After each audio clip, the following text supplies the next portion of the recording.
YouTube శ్రోతలకు అభినందనలు తెలియపరుస్తూ ఈరోజు ఒక విచిత్రమైనటువంటి పరిస్థితులను బేరీ చేసుకుంటూ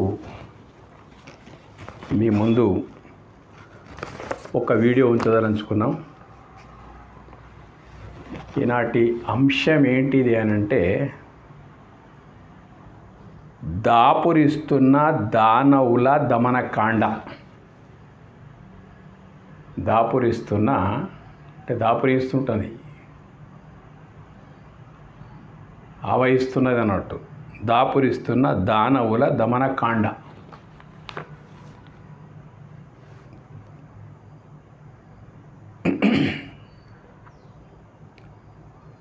ఏ ప్రభుత్వాలైనా పౌరులలో చైతన్యం లేకపోతే కేవలం ప్రభుత్వాలు ఏం చేయగలుగుతాయి? కొన్ని సందర్భాల లోపల దానవ శక్తులు చాప కింద నీటిలాగా వ్యాపిస్తున్నప్పుడు మన లోపల చైతన్యం రావాలి. మనకు చాలా విషయాలు తెలియాలి.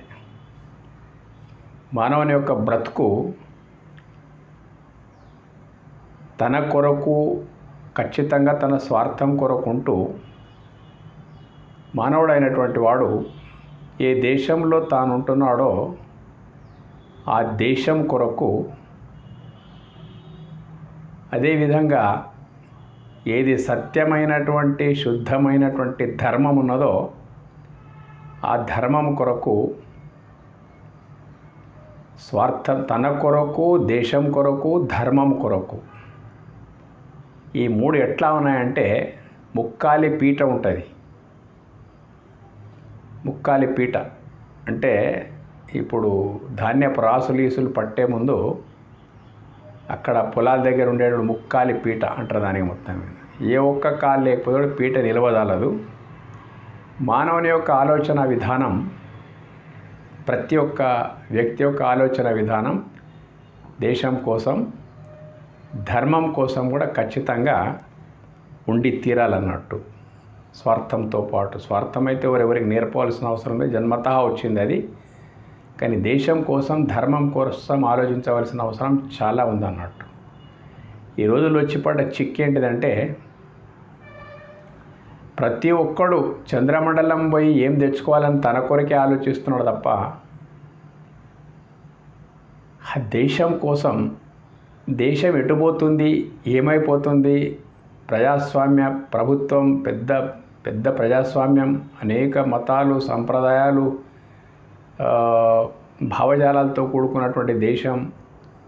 ఇంత పెద్ద దేశం లోపల మన వంతు కర్తవ్యం ఏమిటిది? పౌరుని యొక్క కర్తవ్యం. ప్రజాస్వామ్యం లోపల పౌరుని యొక్క కర్తవ్యం చాలా గొప్పది. అంటే ప్రభుత్వాలని ఏర్చి కూర్చే బ్రహ్మాస్త్రం అనే ఓటు వీడి చేతుల్లో ఉంది. కాబట్టి దేశం కోసం వీడు ఆలోచించకపోతే ఇంకా ఎవరు ఆలోచిస్తారు? ఏ దేశంలో మనం నివసిస్తున్నామో, మన ఓటుతో ఏ ప్రభుత్వాలు ఏర్పడుతున్నాయో అటువంటి పరిస్థితుల లోపల దేశం కొరకు ఆలోచించవలసింది మనమే, ధర్మం కొరకు ఆలోచించవలసింది మనమే. ఏంటిది ధర్మం అంటే, ఏది సత్యమైంది, నిత్యమైంది, శుద్ధమైంది ఉన్నదో, ఏది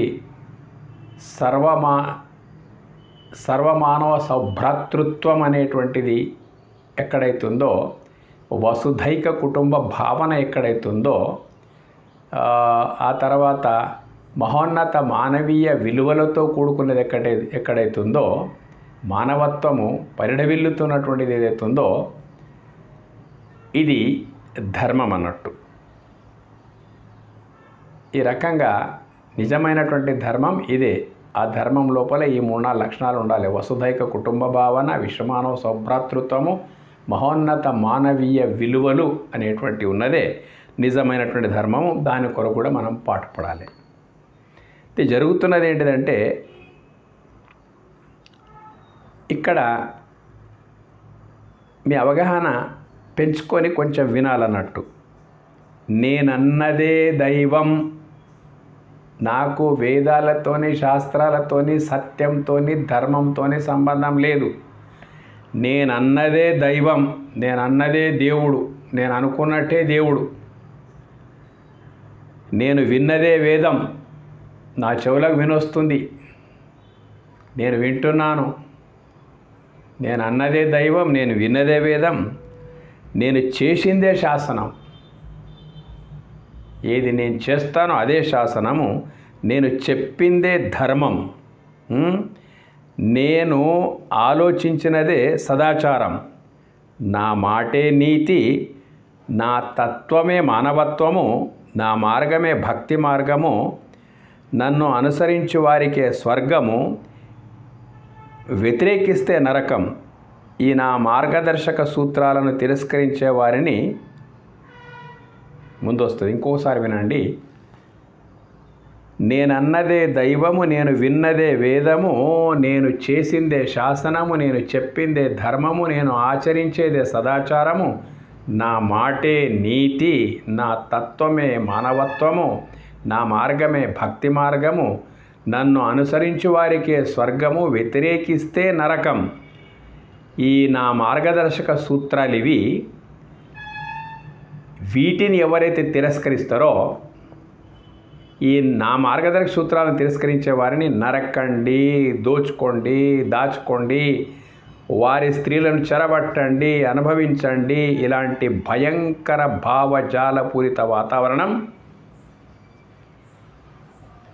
భూగోళమంతటా వ్యాపింపజేయండి. నా భావజాలపు రాజ్యాన్ని భూమిపై స్థాపించండి. ఇలాంటి నా భావజాలపు రాజ్యాన్ని భూమిపై స్థాపించండి. ఇందుకు మీ జీవితాలను సైతం లెక్క పెట్టకుండా ఉద్యమాలు చేయండి. ఇటువంటి భావజాల స్థాపనకు జరిగేటువంటి ఉద్యమాలు ఏవైతే ఉన్నాయో కదా, వాటి కొరకు యుద్ధాలు చేయండి. ఇలాంటి యుద్ధంలో మీరు మరణించినా పర్వాలేదు. ఈ జీవితం చాలా అల్పమైంది, స్వల్పమైంది. ఇలాంటి భావజాలానికి లోబడి ఇటువంటి క్రూరమైన యుద్ధం లోపల మీరు మరణిస్తే శాశ్వత స్వర్గవాసం మీకు లభించి తీరుతుంది. అక్కడ నిత్య యవ్వనంతో కూడిన సుందరీమణులతో నిరంతరం కామించండి. కామోపభోగమే పరమ పురుషార్థము అనేటువంటి భావన ఏదైతుందో, ఈ భావన ఇదేం కొత్త భావన కాదు. బెదిరిపడవలసిన అవసరం అంతకంటే లేదు. ఎందుకంటే ఎప్పటి నుంచైతే సృష్టి పుట్టిందో అప్పటి నుండి ఇలాంటి దానవేంద్రులు ఎందరో పుట్టి పెరిగి గిట్టిన చరిత్ర ఈ భూమండలానికి ఉన్నది. ఏంటంటే భగవద్గీతలో వస్తుంది అన్నట్టు, ద్వౌభూత సర్గౌ లోకేస్మిన్ దైవ ఆసుర ఏవచ. అంటే రెండు రకాల సృష్టి ఉంది నాయన అర్జున. ఒకటి దైవీ సృష్టి, ఒకటి అసురీ సృష్టి. ఆ అసురీ సృష్టిని, ఆ అసురులనే దానవులు అని కూడా అంటారు, రాక్షసులు అంటారు, అసురులు అంటారు. ఇటువంటి అన్నీ ఉంటాయన్నట్టు. మొత్తం మీద ఇదేం కొత్త కాదు. ఈరోజు అంతా వస్తున్నటువంటి రకరకాల పేర్లతో వెలువడుతున్నటువంటి ఈ దమనకాండ ఏదైతుందో, ఎంతోమంది పుట్టినన్నాడు చరిత్ర లోపల. అయితే ఈ పరంపర ఎప్పుడూ ఆగదు, కొనసాగుతూనే ఉంటుంది. పురాణాలు తిరిగే చూడండి. మొత్తం మీద హిరణ్యకశ్యపుడు, రావణుడు, వృత్రాసురుడు, నరకాసురుడు, మహిషాసురుడు, అసుర పేర్లు ఏవైతే వచ్చినాయో వాళ్ళ భావజాలం ఇంతకు మొదలు మనం పేర్కొన్నదే వాళ్ళ యొక్క భావజాలం అన్నట్టు. వాళ్ళు అట్లాగే ఉన్నారు అన్నట్టు. ఇంతవరకు మనం పేర్కొన్నట్లే మేము ఏమంటున్నామో అదే దైవం. రాక్షసులంతా ఇదే పాట, మానవులను ఆట పట్టించినటువంటి పాట ఏదైతుందో ఇది. ఈ పరంపర సృష్టి ఆరంభం నుంచి ఉన్నదన్నాడు. చీకటి రాత్రి పగలు ఎట్లయితే సృష్టి ఆరంభం నుంచి ఉన్నాయో అట్లాగే దానవులు, ధార్మికులు అంటే మానవులు దానవులు ఎప్పటి నుంచో ఈ సృష్టి లోపల ఉన్నారు, వాళ్ళ భావం పట్ల కొనసాగుతుందన్నట్టు ఉంటుందన్నట్టు వీరిని ఎదుర్కొని వీరిని ధీటుగా ఎదుర్కొని నిలదొక్కుకోవడానికి మానవులైన వారు ఎప్పుడూ సన్నద్ధమై ఉండాలి. పురాణాల లోపల వస్తుంది, ఇలాంటి రాక్షసులు పుట్టి ముల్లోకాలను తమ గుప్పిట్లో తీసుకొని దేవతలను సైతం స్వర్గం విడిపించిన సందర్భాలు పురాణాల లోపల మనకు చాలా వస్తాయి. ఇక అంత గొప్పవాళ్ళైతే ఇప్పుడు లేరనుకోండి. ఈ రకంగా ఈ భూమండలాన్ని అందరినీ చుట్టి పెట్టి అందరినీ తన ఆధీనం లోపల తీసుకొని చాలా కాలం వరకు వెళ్ళిన సందర్భాలు ఉన్నాయన్నట్టు. ప్రస్తుతం ఏమైందంటే ఇలాంటి భావజాలము, దానవ భావజాలం ఏదైతుందో ఈ దేశం యొక్క ప్రతి అంగుళంలో వ్యాపించి ఉంది. వీరి ఉద్ధృతి పరిణామం దేశమంతటా వ్యాపించిందన్నట్టు. వార్తలు చూస్తూ ఉన్నాం, రోజు వింటూనే ఉన్నాం. ఎక్కడో ఏమో 15th ఆగస్ట్ వస్తుంది అన్నట్టు. 15th ఆగస్ట్ వచ్చిందంటే పూర్తి సైన్యం సమాయత్తమై ఉంటుంది అన్నట్టు. ఎక్కడి నుంచి ఏ దానవ ప్రతినిధులు వస్తారో, ఎవరి మీద ఏం బాంబులు వేస్తారో తెలియదు. పార్లమెంట్ను ప్రేల్చడానికి ప్రయత్నం చేసిండ్రు, ఇంకా ఏమేమో చేయడానికి ప్రయత్నం చేసిండ్రు.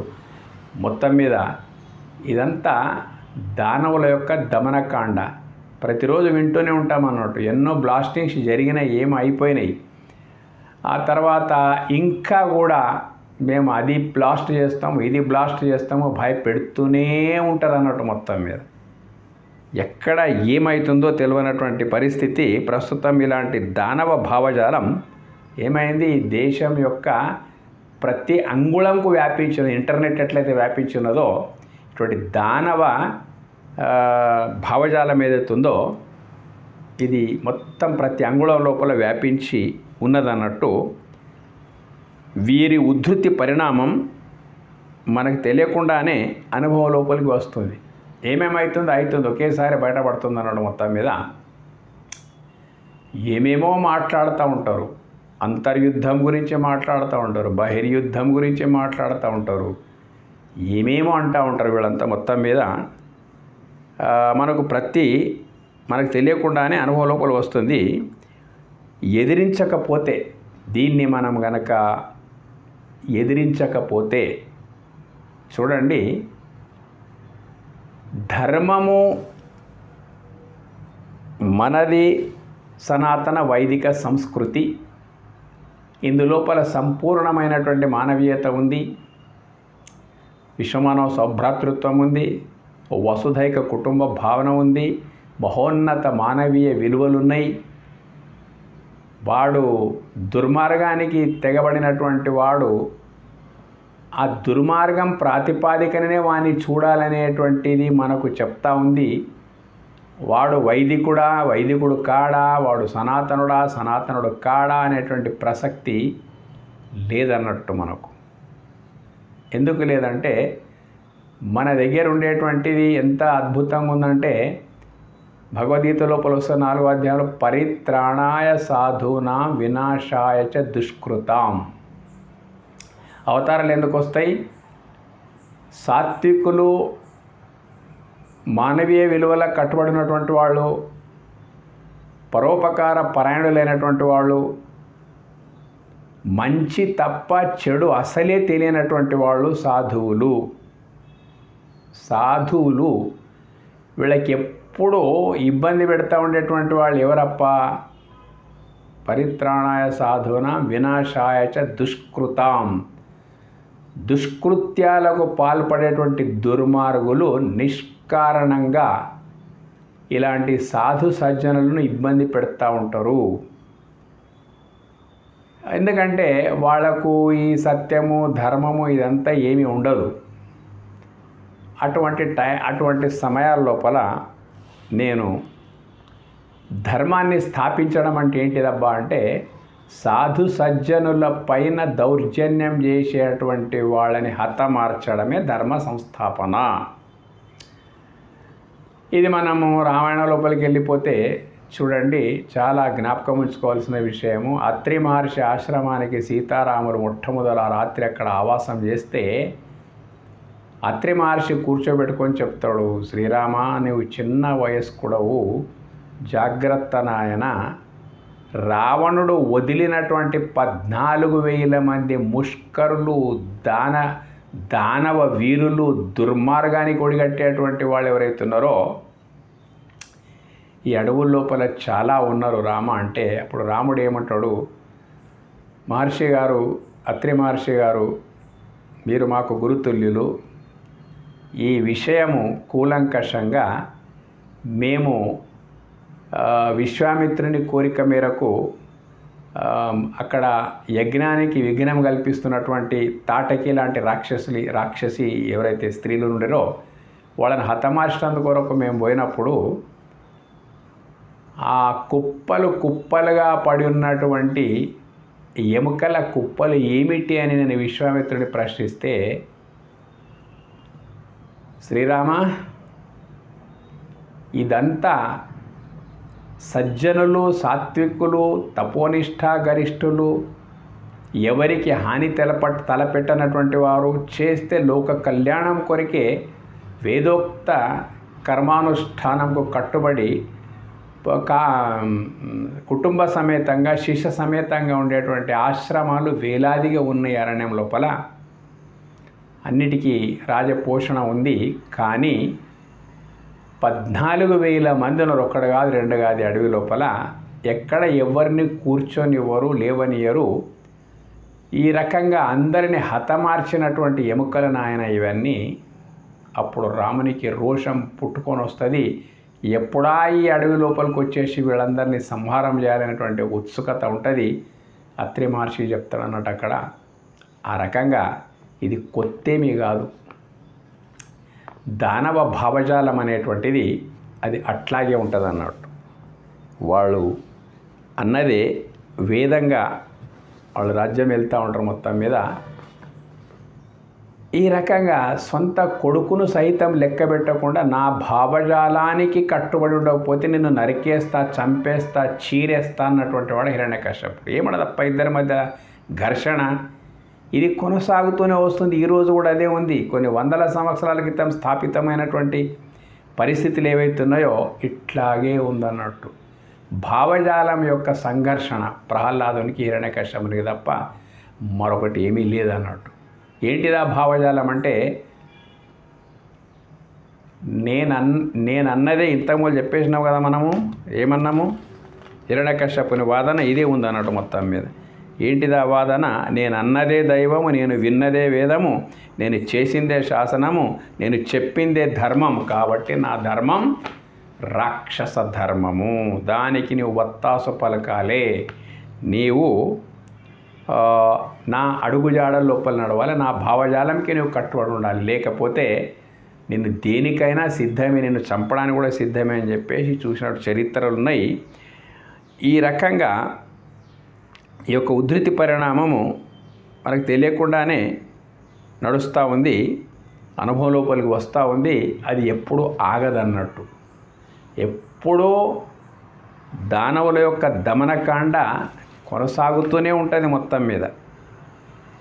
దాపురిస్తున్న దానవుల దమనకాండ ఇప్పుడేం లేనిది కాదు, ఎప్పటికీ ఉంది. కానీ ఎప్పటికప్పుడు మనం చేయవలసిన పని ఏంటిదంటే, ప్రతి నిత్యము మలినమైనటువంటి శరీరానికి స్నానం ఎట్లా చేస్తామో అదేవిధంగా మనము పొలాల్లో విత్తిన పంటల లోపల వచ్చే కలుపుకు వెంటనే కలుపులు తీసే ప్రక్రియలు ఎట్లా చేపడుతుంటామో, దేహము రోగగ్రస్తమైనప్పుడు వైద్యుని వద్దకు తప్పకుండా పోయి ఔషధాన్ని సేవించి రోగాన్ని ఎట్లా తగ్గించుకుంటామో, అట్లాగే ఈ రాక్షస భావజాలము ఎప్పుడు లోకాన్ని లోక కంఠకులుగా మారుస్తూనే ఉంటుంది. కాబట్టి దానికి ఎదుర్కోవడానికి కూడా సన్నద్ధమై ఉండాలి. ప్రజల లోపల ధార్మిక చైతన్యం లేకపోతే, ప్రజలకు దానవులెవరు మానవులెవరు అనేటువంటి తేడా తారతమ్యం తెలియకపోతే కేవలం ప్రభుత్వాలు ఏమీ చెయ్యజాలే అన్నట్టు. భౌతికంగా మనం ఎంత అభివృద్ధి చెందినప్పటికైనా కానీ ఖచ్చితంగా మనము ధార్మికంగా కూడా అభివృద్ధి చెందవలసినట్టు అవసరము మనకు ఉంది. మన హిందువుల లోపల ఉన్నటువంటి ఘోరమైన బలహీనత ఏంటిదంటే లౌకిక విద్యల కొరకు విశ్వామిత్రుడి దగ్గర అభ్యసించుడు శ్రీరాముడు. పారమార్థిక ధర్మం, పారమార్థిక విద్య అనేటువంటిది, ఆత్మజ్ఞానం అనేటువంటిది వశిష్ఠుల ద్వారా పొందాడు. సరిపోదా మనకది? అర్జునుడు ప్రాపంచిక విద్యనంతా ద్రోణాచార్యుని దగ్గర పొందిండు. ఆ తర్వాత పారమార్థిక విద్యనంతా శ్రీకృష్ణ పరమాత్మని గీతోపదేశం ద్వారా పొందిండు. ఈ రకంగా అయ్యప్ప స్వామి కార్తికేయుడు కూడా మహాశక్తి సంపన్నుడై వరపుత్రుడై హరిహర వరపుత్రుడై పుట్టాడు. కావలసిన శక్తులన్నీ పుట్టుకతోనే లోపల వచ్చేసినాయి, ఓకే. కానీ ఆ శక్తి సరిపోలేదు. తర్వాత సాక్షాత్ తండ్రి అయినటువంటి శివుని ద్వారా ఆత్మజ్ఞానాన్ని, ధర్మం యొక్క సూక్ష్మాలను గురించి తెలుసుకున్నాడు అన్నట్టు. ఈ రకంగా ప్రపంచం లోపల మనిషికి పుట్ట విద్య ఒక్కటే సరిపోదు. పక్షికి 2 రెక్కలు ఉంటేనే ఎట్లా ఎగురగలుగుతుందో మానవుడు కూడా ఆ రకంగా రెండింటిని సమానంగా తీసుకొని పోవాల్సిన అవసరం ఉంది. ఈరోజు లోపల ప్రత్యేకంగా మన హిందూ సోదరులకు దీని వైపు దృష్టి లేదు. వీళ్ళ ఆర్భాటం, అట్టహాసం అంతా ఇంత కాదు. భక్తి లేదనడానికి వీల్లేదు.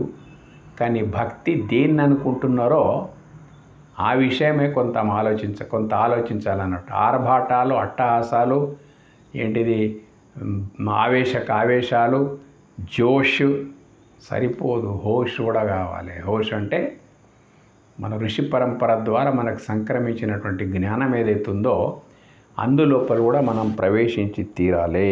దీని పేరే హోష్ అంటారు అన్నట్టు. మొత్తం మీద ఈ జాగలో చాలా వెనుకబడిపోతున్నాం మనము. మనకంటే తెలివితేటలు, మనకంటే శ్రీమంతత్వం దేశం లోపల చాలా ఉన్నప్పటికైనా కానీ ధార్మికంగా మన పేదరికం చాలా ఉంది. మన సాహిత్యం అంతా గొప్ప సాహిత్యం ప్రపంచం లోపలనే ఎప్పుడు ఎక్కడ లేదు. ఎక్కడ ఎవరు ఏం చెప్పినా ఈవెన్ కమ్యూనిజం కూడా మన మూల గ్రంథాల లోపల ఉంది. ఏం కావాలంటే ఏకదేవోపాసన కాదు, దేవుడు ఒక్కడే అనేటువంటి విషయం మనకి ఎవడో నేర్పవలసిన అవసరం లేదు. ఎవడో ఎంగింది ఉంచింది నాకే అవసరం మనకు లేదు. ఏకమేవా అద్వితీయం బ్రహ్మ ఏకం సత్ విప్రా బహుదా వదంతి. ఈ రకంగా మన దగ్గర అన్నీ అంతర్బహిష్ట తత్సర్వం వ్యాప్య నారాయణ స్థిత, లోపల బయట ఉన్నదంతా ఒక్క పరమాత్ముని శక్తే. ఈ రకంగా ఎన్నో విధాల వేదం మనకు ఆ దేవుని గురించి, దేవుని యొక్క వ్యాపకత్వం గురించి ఎట్లా అంతా మనకు చెప్పింది. మనకి ఎవరో ఒకటే దేవుని నమ్మాలి అని చెప్పేస్తే చాపకీత నేర్పినట్టే ముచ్చట్లు, కానీ మళ్ళీ ఏమీ లేదన్నట్టు. దేవుడు అంటే మాకు తెలుసు, దేవతలు అంటే మాకు తెలుసు, దేవుని యొక్క దివ్యత్వమే దేవతల రూపకంగా ప్రకృతిగా మారింది మాకు తెలుసు, ఈ దేహం లోపలన్నది సాక్షాత్ పరమాత్మే అని మాకు తెలుసు. మాకు తెలియంది ఏమీ లేదు, మీకు తెలియని ఎన్నో మా నుంచి నేర్చుకోవాల్సిన అవసరం ఉందన్నట్టు. మొత్తం మీద ఈ రకంగా ఉన్నప్పటికైనా మన సాహిత్యాన్ని మనం సరిగా అర్థం చేసుకోవడం లేదు. చాలా మనం అన్యాయం జరిపించుకుంటా ఉన్నాము. కాబట్టి ఈ దానవుల దమనకాండ అనేటువంటి పరిణామం ఏదైతున్నదో మనము ఎదిరించకపోతే సనాతనానికి, హిందువులకు పుట్టగతులుండవు. పిట్ట కొంచెం కూత ఘనం అన్నట్లు ఎంతోమంది కూస్తూ ఉన్నారు. అయితే సమీప భవిష్యత్తు లోపలనే మానవులు దానవుల ఘర్షణ జరిగేటువంటి అవకాశం చాలా ఉంది. ఎప్పుడు కూడా దానవ శక్తి నుంచి మానవులైనటువంటి వాళ్ళు అప్రమత్తంగా ఉండాలి. ఎందుకంటే దానవ శక్తులు అంత దొంగ దెబ్బలాకుంటాయి. ఎట్లా 10 మంది నిద్రిస్తున్నప్పుడు ఒక దొంగ వచ్చి 10 మందిని కొట్టి ఉన్నది దోచుకొని ఎట్లయితే పోతాడో, ఈ దానవులంతా దొంగ దెబ్బలు కొట్టేటువంటి వాళ్ళే. డైరెక్ట్ ముందుకొచ్చి యుద్ధం చేసేటువంటి పరిస్థితి దానవులకు ఉండదు. దొంగ దెబ్బలంతా మొత్తం మీద భయోత్పాతాన్ని సృష్టించడము, రకరకాల చేయడము, ఇటువంటి నీతి న్యాయం ధర్మంకి ఎంతో దూరం ఉండడము. కాబట్టి మనము మానవులైనటువంటి వాళ్ళు ఆ ఘర్షణకి ఎప్పుడూ సిద్ధమై ఉండాలి. అయితే చాలా కీలకమైనటువంటి విషయము, ఈ భూగోళము ఎన్నోసార్లు రాక్షసుల చేతులకు పోవడము, ధర్మాత్ములైనటువంటి మానవులకు ఇబ్బంది పెట్టడం చాలాసార్లు అయింది. కానీ ఇక్కడ గమనించదగిన విషయం ఏంటంటే, ఎప్పుడైనప్పటికైనా కానీ దానవుల ఉధృతి భూమి మీద పెరిగినప్పుడు మానవులైనటువంటి వాళ్ళు, ఈవెన్ స్వర్గంలో ఉండేటువంటి దేవతలైనటువంటి వాళ్ళు కూడా ఏం చేశారంటే దైవానుగ్రహం కొరకు ఏ రకంగా మేము మా యొక్క ఉద్ధారం జరుగుతుంది, దానవుల పిడ నుంచి ఎట్లా రక్షించబడతామని చెప్పేసి వాళ్ళు బ్రహ్మదేవుని, విష్ణువును, మహేశ్వరుని ఆశ్రయించి వాళ్ళ ద్వారా ఆ మార్గాన్ని పొందినరు అన్నట్టు. ఏం చేస్తే వాళ్ళ మీద మేము విజయాన్ని సాధించగలుగుతామని చెప్పేసి వాళ్ళు ఉపాయాలు చెప్తూ పోయినారు అన్నట్టు. ఈ రకంగా దైవానుగ్రహం లేకుండా దానవులపై మానవులు విజయం సాధించలేరు. దేవతలకు కూడా సాధ్యం కాలేదన్నట్టు. అది ఏంటిది, సృష్టి రహస్యమే విచిత్రంగా ఉన్నది. కాబట్టి ఆ విచిత్రమును ఆలోచించే పని లేదు మనకిప్పుడు. మన పని ఏంటిదంటే దైవానుగ్రహం లేకుండా దానవులపై మానవులు విజయం సాధించలేరు. ఎట్లా? మీకు ప్రామాణికమైన విషయాలు కొన్ని చెప్తాము, అవి నేర్చుకోవాలి మనం. మొత్తం మీద రావణుడు సీతను అపహరించుకొని పోయిన తర్వాత రాముడు ఎంతో తప్త హృదయుడైపోయి ఏమిటి ఇది అనేటువంటి ఒక పరిస్థితి లోపలికి వెళ్ళిపోయాడు అన్నట్టు. హృదయ విదారకమైనటువంటి పరిస్థితి లోపల వెళ్ళిపోయి జలసమాధి అయితే బాగుంటుంది అని చెప్పేసి వారధి నిర్మాణం టైం లోపల మనసు లోపల వచ్చేస్తుంది ఆయనకు. ఏంటి ఈ వానరులు వారధిని నిర్మించేది ఎప్పుడో ఏంటో ఏం సమాచారము. కాబట్టి అన్నిటికంటే మంచి విషయం ఏంటిదంటే జలసమాధి కావడం అని. ఇట్లా నిరాశ నిస్పృహలు ఎంత శక్తిమంతునికైనా వస్తాయి. రాముడు పెద్ద చాలా గొప్పవాడు, ఆయనకు వచ్చిందా లేదా పక్కకు పెట్టేస్తే మన కొరకు మనకు గుణపాఠం నేర్పేటందుకు కొరకైనా అటువంటిది అయ్యి ఉంటుంది. వాల్మీకి దాన్ని చేర్చి ఉంటాడు అక్కడ. మొత్తం మీద గుణపాఠం ఏంటి తప్ప మనకంటే ఆయన యొక్క మనోవేదన ఇప్పుడైతే వీడియో కాల్ లాగా ఉందో చాలా శీఘ్రమే అగస్త్య మహాముని దగ్గరికి వెళ్ళిపోవడము, అతడు ఉన్నపణంగా క్షణాల లోపల హిమాలయ పర్వతాల్లో మధ్య రామేశ్వరంకు రావడము. ఇప్పుడు రాముడు తన బాధను వెలిగక్కుతుంటే బాధపడవలసిన అవసరం లేదు. ఒత్తిడికి లోనైనప్పుడు మనిషి బలము కూడా తగ్గిపోతుంది, ఆలోచన స్తంభించిపోతుంది. అలాంటి పరిస్థితి తప్ప నీ చేతిలో రావణ సంహారం అయ్యేదే ఉంది. కానీ ఒక్క పని నీవు చేయవలసి ఉంది రామ. రావణుడు మహాశక్తి సంపన్నుడు. అక్కడ శివుని మెప్పించి పాశుపతాస్త్రము పొంది ఉన్న మహాబలాఢ్యుడు రావణుడు గొప్ప. కాబట్టి ఆయనను ఎదుర్కోవాలంటే నీ దగ్గర కూడా పాశుపతాస్త్రం అవసరం ఉంది. పాశుపతాస్త్రం అంటే ఏదో ఒక ఇనుప ముక్క బాణం లాంటిది కాదు, దాని వెనుక శివానుగ్రహం కూడా ఉంటుంది అన్నట్టు. మొత్తం మీద అంటే అటువంటి శివానుగ్రహాన్ని, శివశక్తి నిన్ను ఎప్పుడు ఆవహించి ఉండే విధంగా అటువంటి పాశుపతాస్త్రాన్ని శివుని మెప్పించి పొందాలంటే అప్పుడు రామేశ్వరం లోపల లింగ స్థాపన చేసి అతడు ఓం నమః శివాయ మంత్రం ద్వారా శివుని మెప్పించి పాశుపతాస్త్రము పొందిన తర్వాత రావణ యుద్ధం లోపల శివశక్తి అనేది అదృశ్య రూపకంగా శ్రీరాముని ఆవహించి ఉండి ఎన్నో రకాల కాపాడిన సందర్భం ఏదైతుందో, లక్ష్మణుడు మూర్ఛపోయినప్పుడు కూడా శివాంశ సంభూతుడైనటువంటి హనుమంతుడే కాపాడి రకరకాల.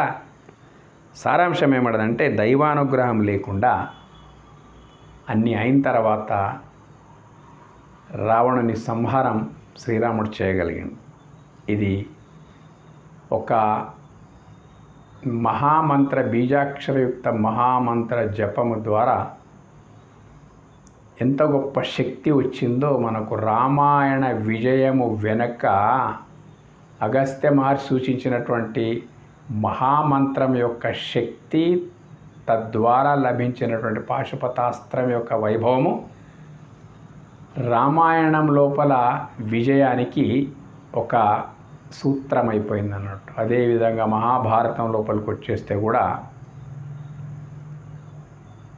దుర్యోధనాదులు 11 అక్షౌణ్యుల సైన్యం నుంచి పాండవులను సర్వనాశనం చేయాలనే ఉద్దేశం నుంచి యుద్ధానికి నిలబడితే అదంతా తెలుసుకున్నటువంటి శ్రీకృష్ణుడు కూడా అర్జునుడికి ఒక సలహా ఇస్తాడు.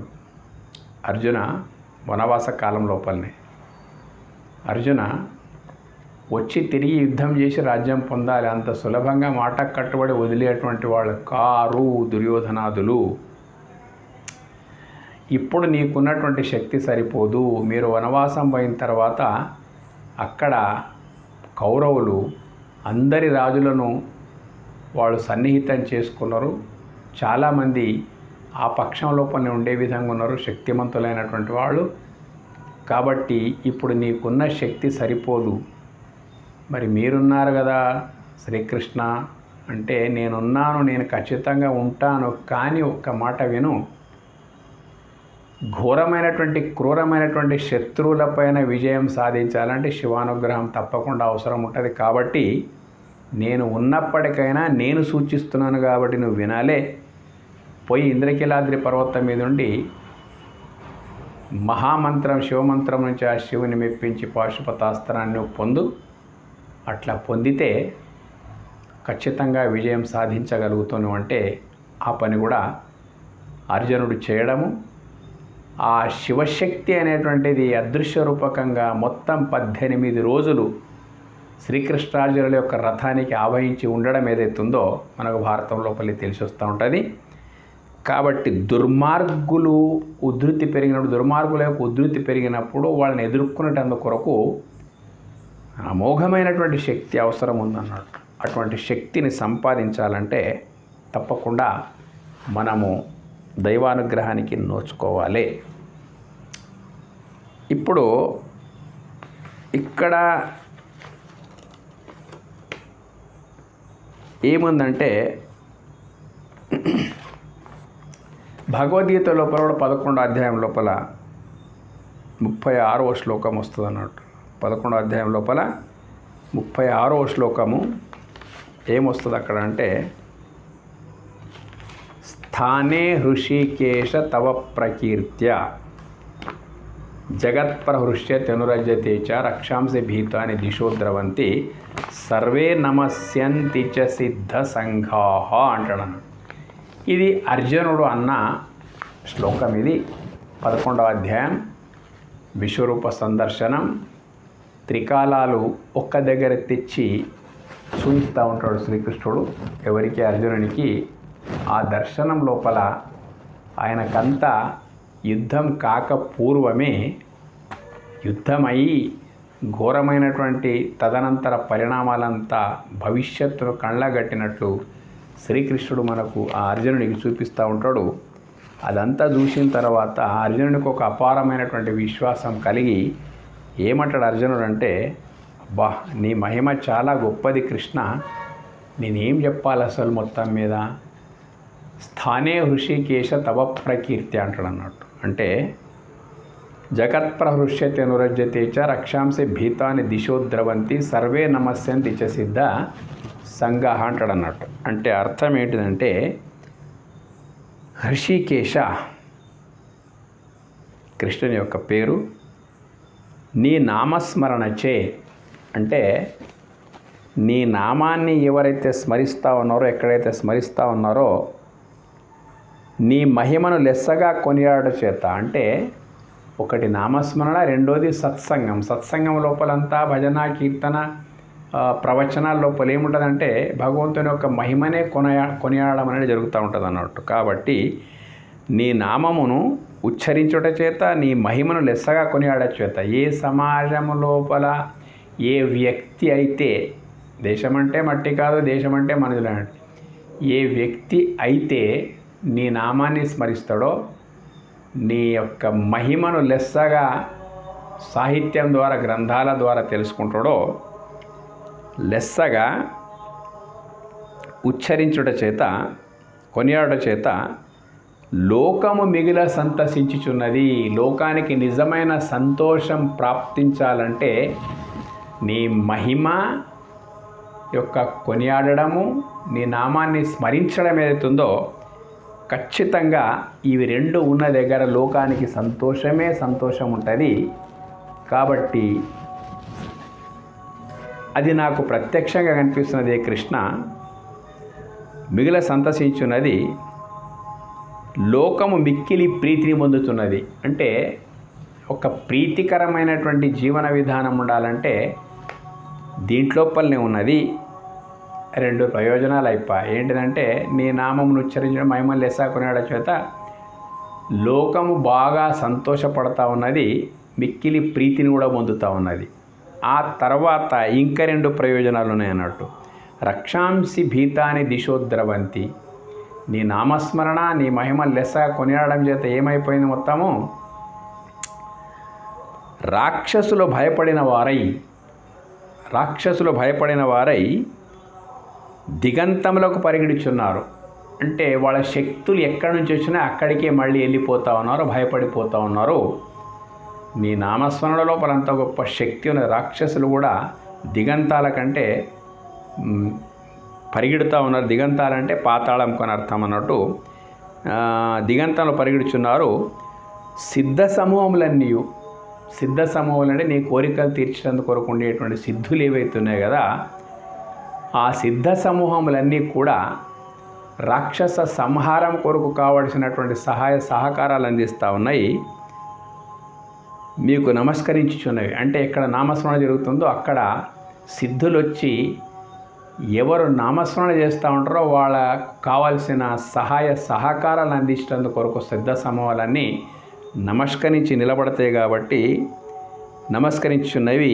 ఇవన్నీ నీ మహిమకు తగినవే అయ్యున్నాయి. అంటే ఇవన్నీ కూడా నీ మహిమ ఏంటిదంటే నీ మహిమ యొక్క వ్యక్తీకరణ, నీ నామస్మరణ, నీ మహిమను లెస్సగా కొనియాడడం వల్ల. అంటే ఎక్కడ నామస్మరణ జరుగుతుందో, ఎక్కడ సత్సంగం జరుగుతూ ఉంటుందో అక్కడ మనం కావలసుకున్న అన్నీ సాధ్యమైపోతాయనేటువంటి విషయం ఏదైతుందో మనకు ఈ శ్లోకం ద్వారా అర్థమైందన్నట్టు.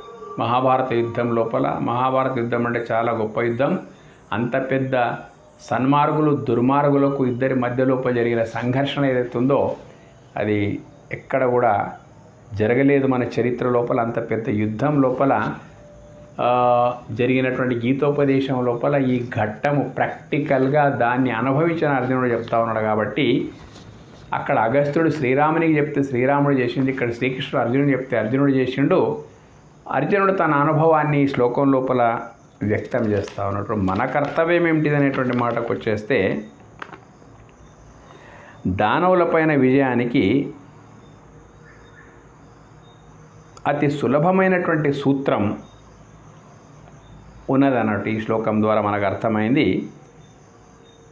ప్రతి ఒక్కరు కూడా దానవుల యొక్క ఉద్ధృతిని ఎదుర్కొని మనము ప్రశాంతంగా వాళ్ళని ఎదుర్కొని ఎప్పుడు ఉండాలని అనుకుంటే అందరూ కూడా ప్రతి ఒక్కరు అతి సులభంగా ఆచరించవచ్చు. అది గొప్ప సూత్రం ఉందన్నట్టు. ఆ సూత్రం లోపల తన హితము ఉంది, దేశహితము ఉంది, లోకహితము ఉంది. 3 రకాలు ఉంటుంది ఆ సూత్రం అన్నట్టు. దాని లోపల మనం వెళ్ళిపోయిన ఆ సూత్రం లోపల కంటే మొట్టమొదలు మన హితం చేకూరుతుంది అన్నట్టు. మన హితం ఏంటిది? ఏ రకంగా మనం బ్రతకాలనుకుంటున్నామో, మన జీవితాన్ని ఏ రకంగా ఉండాలని ఊహించుకుంటున్నామో అలాంటి ఊహలు సాకారమైపోతాయి అన్నట్టు. ధర్మబద్ధమైనటువంటి నీ కోరికలన్నీ సిద్ధమైపోతాయి. తర్వాత నీవు నివసిస్తున్నటువంటి దేశం కూడా ఎలాంటి ప్రమాదం లేకుండా దానవ శక్తుల నుంచి, దానవుల యొక్క ఉద్ధృతి నుంచి దేశం కూడా కాపాడబడుతుంది.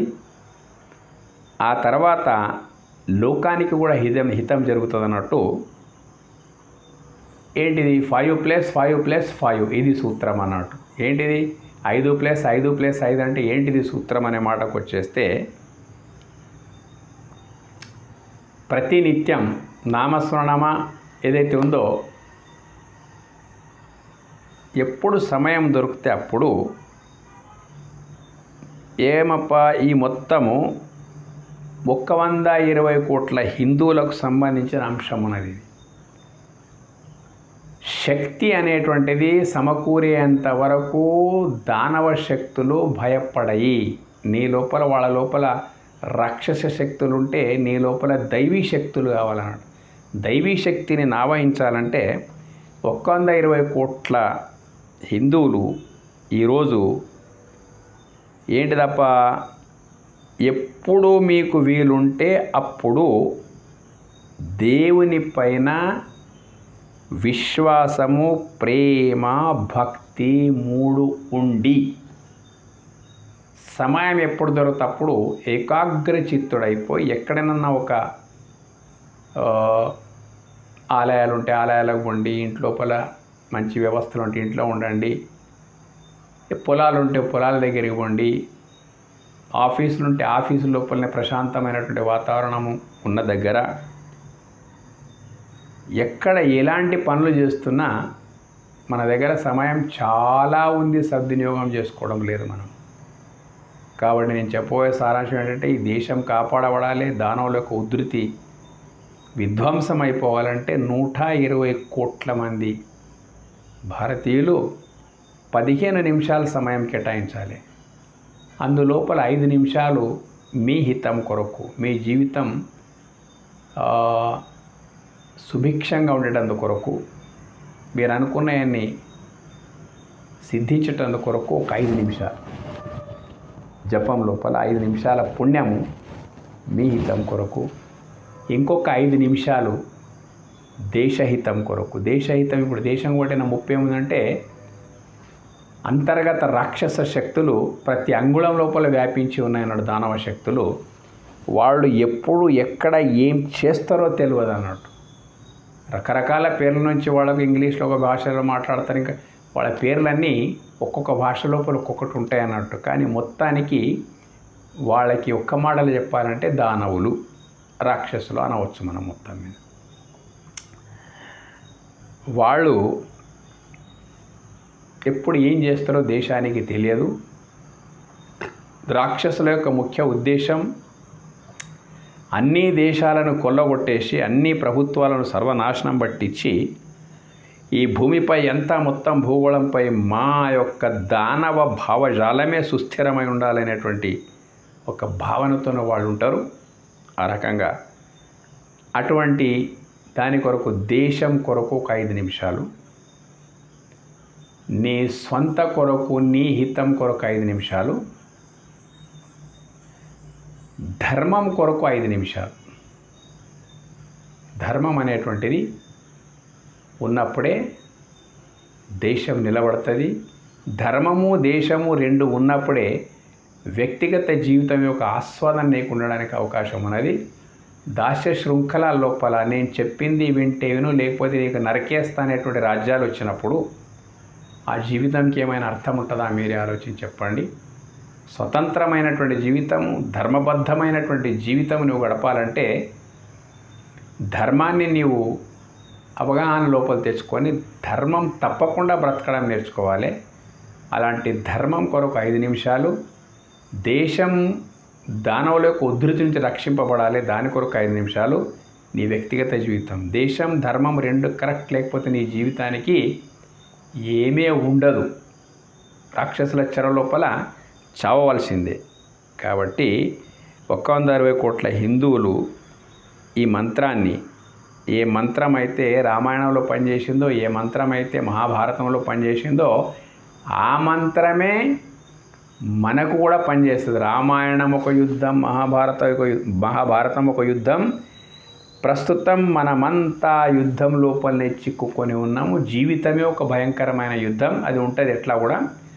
ఆ తర్వాత చుట్టూ అలముకున్నటువంటి దుష్ట శక్తులు, రాక్షస శక్తులు ఏవైతే ఉన్నాయి కదా,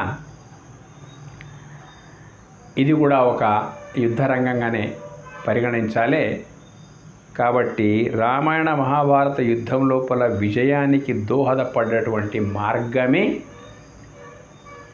ఈరోజు మనకు దేశం కావాలనుకుంటే, ధర్మం కావాలనుకుంటే ఆ మార్గాన్ని మనం అనుసరించవలసిందే.